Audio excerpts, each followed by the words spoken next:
Hey folks, good morning to you. Welcome to our feed room here at Colton Woods Horsemanship. As we came in this morning, we came across something that was a little abnormal for us in the barn here, and it brought up a really important point that I wanted to share with you guys that I think will absolutely affect the way that you guys feed your horses, or at least it'll be something that you think about the next time you go to feed your horse. Our routine is very much like many of your own routines. When we get to the barn in the morning, we'll check on our horses, put eyes on them, make sure everything's okay, and then go to feed breakfast. And so, of course, we'll bring the horses in that are outside into the barn, and we have some horses that do stay inside overnight, and so then we'll go to feed grain. Well, what was out of place this morning was the fact that actually something that's not normal for our horses is that they actually ran out of hay, and so their hay nets were empty. And that's not normal for us, because most of these hay nets allow us to keep hay in front of our horses all around the clock, which I think is super important.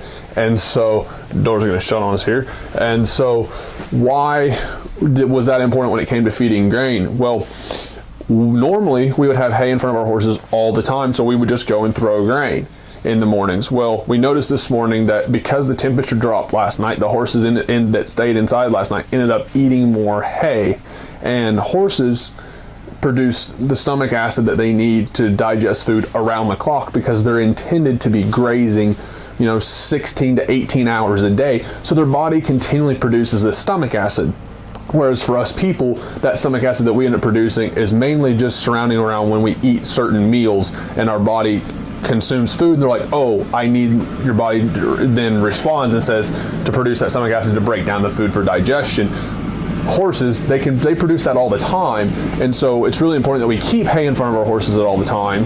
But then also, when it comes to feeding your horses first thing in the morning or even in the evenings, you want to make sure that they've had hay in front of them or they've been eating some sort of forage, because if they haven't, then they're going to have an empty stomach, and we're going to throw grain in front of them, which will then increase the acidity sometimes in their stomachs, and it can actually amplify the chances that they could get stomach ulcers.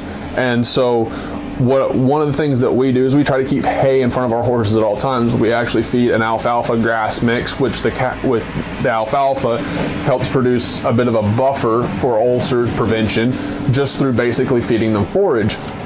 But a lot of us come in every single morning and we go straight to throw and feed. And feed by I mean grain. And so if you don't use hay nets to keep hay in front of your horses, then I would encourage you to actually then go ahead and throw a flake of hay in front of your horses, maybe 5, 10, 15 minutes before you actually throw their grain, to give them some time to eat some hay before you give them their grain. And so a lot of you guys might say that your horses won't eat their hay because they know their grain is coming. Well, then I just wait it out and let them get some hay on their stomachs, or go ahead and get these hay nets, which the ones that we use are from Hay Chicks, and make sure you just keep hay in front of them. I think that's the best solution, is to keep hay in front of them all the time. But then in the mornings when you go to check on your horses, make sure that they've had hay in front of them before you go to throw your grain. Otherwise, you have a chance of increasing the potential of your horses forming stomach ulcers, just because they're basically going to keep forming or keep producing the stomach acid that is so important for their own digestion. So that was just something we noticed this morning that was a little out of normal, but it's so important to keep your eye on those little bitty details. So hope you guys found this helpful and insightful. Be sure to share it with your friends. Make sure your feeding program is right up to par, so you're keeping your horses not only feeling good and everything like that, but they're feeling good inside and out.